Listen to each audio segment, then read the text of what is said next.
नमस्कार मित्रांनो, आर्य academy YouTube चॅनलवर सर्वांचं स्वागत आहे. मित्रांनो, आजच्या व्हिडिओमध्ये आपण महाराष्ट्र कोतवाल भरती 2026 पदे मित्रांनो कोतवाल प्रश्नपत्रिका संच क्रमांक 1 यामध्ये आपण सादर करणार आहोत, जे की तुम्हाला पुढील येणाऱ्या परीक्षेसाठी अत्यंत महत्त्वाचे प्रश्न ठरणार आहेत.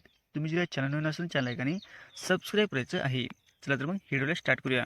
प्रश्न पहिला असा बघा, कोतवाल पदाचा संबंध महाराष्ट्रातील कोणत्या प्रशासकीय पातळीशी अधिक जवळचा आहे?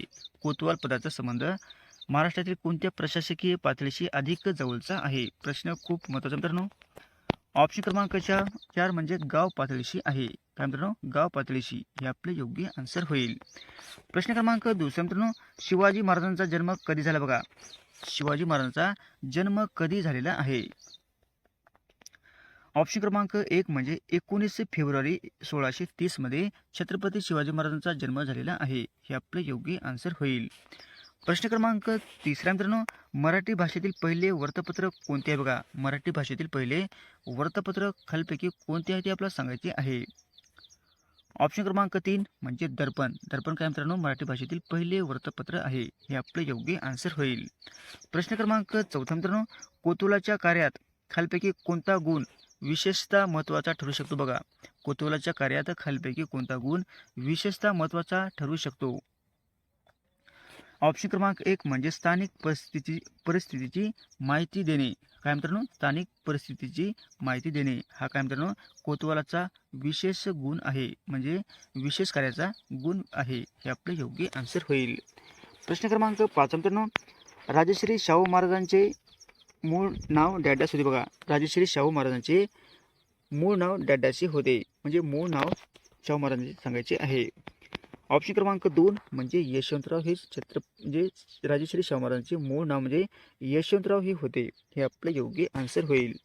प्रश्न क्रमांक 6 मित्रांनो, 2026च्या राष्ट्रीय क्रीडा पुरस्कारामध्ये किती खेळाडूची अर्जुन पुरस्कारासाठी निवड झालेली आहे? बघा, हा प्रश्न खूप महत्त्वाचा आहे आणि चालू घडामोडीचा आहे. 2026च्या राष्ट्रीय क्रीडा पुरस्कारामध्ये किती खेळाडूची अर्जुन पुरस्कारासाठी निवड झालेली आहे? ऑप्शन क्रमांक 3 म्हणजे 17 खेळाडूची निवड झालेली आहे. कोणत्या पुरस्कारासाठी मित्रांनो? अर्जुन पुरस्कारासाठी. हे आपले योग्य आन्सर होईल. प्रश्न क्रमांक 7 मित्रांनो, जैन धर्माचे पहिले तीर्थकार कोण होते बघा. जैन धर्माचे पहिले तीर्थकार आपल्याला सांगायचे आहेत. ऑप्शन क्रमांक 2 म्हणजे ऋषभदेव. काय मित्रांनो? ऋषभदेव जैन धर्माचे पहिले तीर्थकार होते. हे आपले योग्य आन्सर होईल. प्रश्न क्रमांक 8 मित्रांनो, बहुजन हिताय. प्रश्न क्रमांक 8 मित्रांनो, बहुजन हिताय बहुजन सुखाय ही कोणाची शिकवण आहे? बहुजन हिताय बहुजन सुखाय ही कोणाची शिकवण आहे?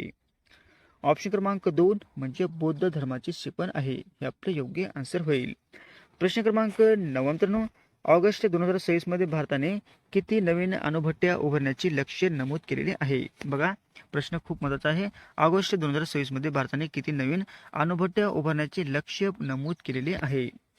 ऑप्शन क्रमांक 3 म्हणजे 5 अणुभट्ट्या. लक्ष्य म्हणजे 5 अणुभट्ट्या उभारण्याचे लक्ष्य त्याने नमूद केलेले आहे. किती मित्रांनो? 5. हे आपले योग्य आन्सर होईल. प्रश्न क्रमांक 10 मित्रांनो, छत्रपती शिवाजी महाराजांचा जन्म कोणत्या किल्ल्यावर झालेला आहे? बघा, छत्रपती शिवाजी महाराजांचा जन्म कोणत्या किल्ल्यावर झालेला आहे? हा पण प्रश्न खूप महत्त्वाचा आहे.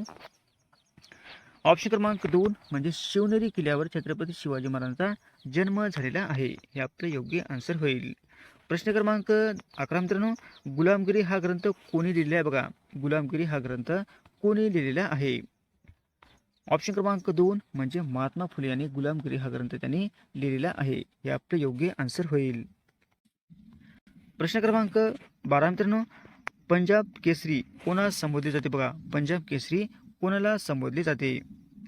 ऑप्शन क्रमांक 2 म्हणजे लाला लजपतराय यांना पंजाब केसरी असे संबोधले जाते. हे आपले योग्य आन्सर होईल.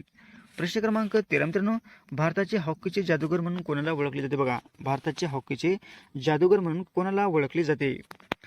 ऑप्शन क्रमांक 1 म्हणजे मेजर ध्यानचंद. काय मित्रांनो? मेजर ध्यानचंद यांना भारताचे हॉकीचे जादूगर म्हणून ओळखले जाते. हे आपलं योग्य आन्सर होईल. प्रश्न क्रमांक 14 मित्रांनो, ययाती या कादंबरीचे लेखक कोण? ययाती या कादंबरीचे लेखक आपल्याला सांगायचे आहेत. ऑप्शन क्रमांक 4 म्हणजे विसा खांडेकर. विसा खांडेकर हे ययाती या कादंबरीचे ते लेखक आहेत. हे आपले योग्य आन्सर होईल. प्रश्न क्रमांक 15 मित्रांनो, सुवर्णक्रांतीचा संबंध खालपैकी कशा बरोबरचा आहे बघा. सुवर्णक्रांतीचा संबंध खालपैकी कशाशी संबंधित आहे. ऑप्शन क्रमांक 4 म्हणजे फल उत्पादनाशी संबंधित आहे. हे आपले योग्य आन्सर होईल. प्रश्न क्रमांक 16 मित्रांनो, तुळापूर येथे डॅश डॅश नदीचा संगम आहे. तुळापूर येथे डॅश डॅश नदीचा संगम आहे. ऑप्शन क्रमांक 3 म्हणजे भीमा व इंद्रायणी नदीचा संगम या म्हणजे तुळापूर या ठिकाणी आहे. हे आपले योग्य आन्सर होईल. प्रश्न क्रमांक 17 मित्रांनो, ऑल इंडिया रेडिओची स्थापना कधी झाली बघा. ऑल इंडिया रेडिओची स्थापना ही कोणत्या साली झालेली आहे. ऑप्शन क्रमांक 1 म्हणजे 1936ला ऑल इंडिया रेडिओची स्थापना झालेली आहे. हे आपले योग्य आन्सर होईल. प्रश्न क्रमांक 18 मित्रांनो, महाराष्ट्राचे आद्य कीर्तनकार डॅश डॅश यांना म्हणतात बघा. महाराष्ट्राचे आद्य कीर्तनकार डॅश डॅश यांना म्हटले जाते. कोणाला म्हटले जाते बघायचं बघा मित्रांनो. ऑप्शन क्रमांक 4 म्हणजे संत नामदेव यांना महाराष्ट्राचे आद्य कीर्तनकार असे म्हटले जाते. कोणाला मित्रांनो, संत नामदेव यांना. हे आपले योग्य आन्सर होईल. प्रश्न क्रमांक 19 मित्रांनो, भाटघर धरण कोणत्या नदीवर आहे बघा. भाटघर धरण हे कोणत्या नदीवर आहे. ऑप्शन क्रमांक 4 म्हणजे येळवंडी या नदीवर भाटघर धरण आहे. हे आपले योग्य आन्सर होईल. प्रश्न क्रमांक 20 मित्रांनो, स्वतंत्र भारताचे पहिले शिक्षण मंत्री कोण होते बघा. स्वतंत्र भारताचे पहिले शिक्षण मंत्री कोण होते ते आपल्याला सांगायचे आहे. ऑप्शन क्रमांक 4 म्हणजे मौलाना अब्दुल कलाम आझाद हे स्वतंत्र भारताचे पहिले शिक्षण मंत्री होते. हे आपले योग्य आन्सर होईल. प्रश्न क्रमांक 21 मित्रांनो, डेक्कन सभा या संस्थेची स्थापना कोणत्या समाजसुधारकांनी केलेली आहे बघा. डेक्कन सभा या संस्थेची स्थापना कोणत्या समाजसुधारकांनी केलेली आहे. ऑप्शन क्रमांक 3 म्हणजे न्यायमूर्ती रानडे यांनी केलेली आहे. ऑप्शन क्रमांक 3 म्हणजे न्यायमूर्ती रानडे यांनी डेक्कन सभा या संस्थेची स्थापना केलेली आहे. हे आपले योग्य आन्सर होईल.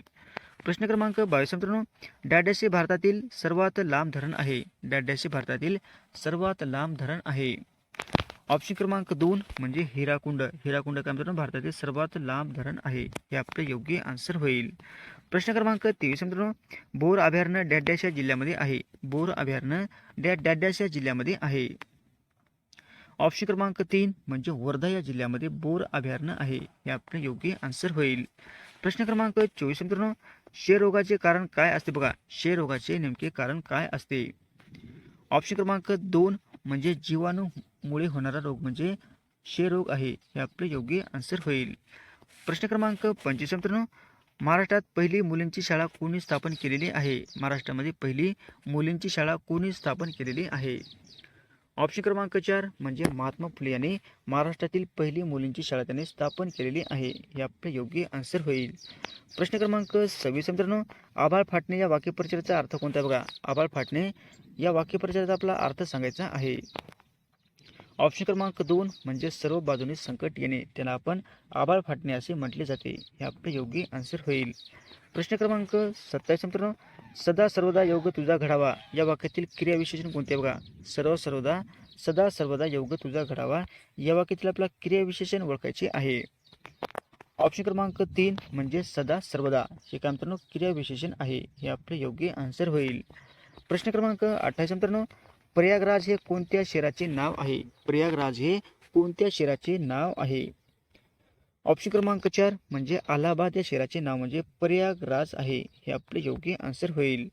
प्रश्न क्रमांक 29 मित्रांनो, भारतातील भूदान चळवळीचे जनक कोण. भारताचे भूदान चळवळीचे जनक आपल्याला सांगायचे आहेत. ऑप्शन क्रमांक 3 म्हणजे आचार्य विनोबा भावे ते काय मित्रांनो भूदान चळवळीचे ते जनक आहेत. कोण आहेत. आचार्य विनोबा भावे हे आपले योग्य आन्सर होईल.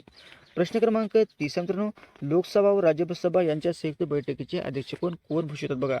लोकसभा व राज्यसभा यांच्या संयुक्त बैठकीचे अध्यक्षपद कोण भूषवत असतात. प्रश्न हा पण खूप महत्त्वाचा मित्रांनो. ऑप्शन क्रमांक 2 म्हणजे लोकसभा अध्यक्ष ते म्हणजे काय करतात मित्रांनो ते अध्यक्षपद भूषवत असतात. हे आपले योग्य आन्सर होईल. प्रश्न क्रमांक 31 मित्रांनो, चौपट या शब्दाचे विशेषण ओळखायचे बघा. चौपट या शब्दाचे विशेषण आपल्याला ओळखायचे आहेत. ऑप्शन क्रमांक 3 म्हणजे आवृत्ती वाचक आहे. काय मित्रांनो आवृत्ती वाचक हे आपले योग्य आन्सर होईल.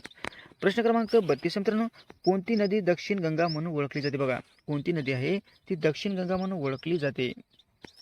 ऑप्शन क्रमांक 2 म्हणजे गोदावरी नदी ही दक्षिण नदी म्हणून ओळखली जाते.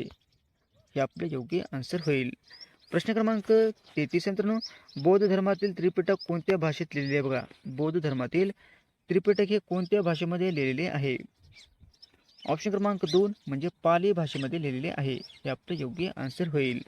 प्रश्न क्रमांक 34 मित्रांनो, बाबासाहेबांनी कोणत्या विद्यापीठातून PhD केलेली आहे? बाबासाहेबांनी कोणत्या विद्यापीठातून PhD केलेली आहे? ऑप्शन क्रमांक 2 म्हणजे कोलंबिया विद्यापीठातून डॉक्टर बाबासाहेब आंबेडकर यांनी PhD केलेली आहे. हे आपलं योग्य आन्सर होईल. प्रश्न क्रमांक 35 मित्रांनो, एप्रिल 2026 मध्ये कोणत्या देशाने नवीन AI धोरण जाहीर केले आहे? एप्रिल 2026 मध्ये कोणत्या देशाने नवीन AI धोरण जाहीर केलेले आहे? ऑप्शन क्रमांक 1 म्हणजे भारत देशाने AI धोरण हे जाहीर केलेले आहे. हे आपले योग्य आन्सर होईल. प्रश्न क्रमांक 36 मित्रांनो, 1965 युद्ध कोणत्या दोन देशामध्ये झालेले आहे? 1965 युद्ध कोणत्या दोन देशामध्ये झालेले आहे? ऑप्शन क्रमांक 2 म्हणजे भारत आणि पाकिस्तान या देशामध्ये, दोन देशामध्ये 1965 युद्ध झालेले आहे. हे आपले योग्य आन्सर होईल. प्रश्न क्रमांक 37 मित्रांनो, महाराष्ट्रातील मंत्रिमंडळाची नियुक्ती कोण करतो? बघा, महाराष्ट्रातील मंत्रिमंडळाची नियुक्ती कोण करत असतो? ऑप्शन क्रमांक 2 म्हणजे राज्यपाल हे करत असतात. हे आपले योग्य आन्सर होईल. प्रश्न क्रमांक 38 मित्रांनो, गुप्त काळाला भारताचा कोणता काळ म्हटले जाते? बघा, गुप्त काळाला भारताचा कोणता काळ म्हटले जाते? ऑप्शन क्रमांक 2 म्हणजे सुवर्ण युग असे म्हटले जाते. काय मित्रांनो? सुवर्ण युग. हे आपले योग्य आन्सर होईल. प्रश्न क्रमांक 39 मित्रांनो, प्रकाश वर्ष हे कशाचे एकक आहे? प्रकाश वर्ष हे कशाचे एकक आहे? ऑप्शन क्रमांक 2 म्हणजे अंतर मोजण्याचे एकक म्हणजे प्रकाश वर्ष आहे. हे आपले योग्य आन्सर होईल. प्रश्न क्रमांक 40 मित्रांनो, आशिया खंडातील सर्वात मोठे वाळवंट कोणते आहे? आशिया खंडातील सर्वात मोठे वाळवंट आपल्याला सांगायचे आहे. ऑप्शन क्रमांक 1 म्हणजे गोबी वाळवंट हे आशिया खंडातील सर्वात मोठे वाळवंट आहे. हे आपले योग्य आन्सर होईल. अशा होते मित्रांनो, 40 प्रश्न अत्यंत महत्त्वाचे वारंवार परीक्षेला विचारले जाणारे. तुम्हाला जर व्हिडिओ आवडल्यास लाईक आणि चॅनलला सबस्क्राईब करायचं आहे. भेटेल पुढच्या व्हिडिओमध्ये. धन्यवाद.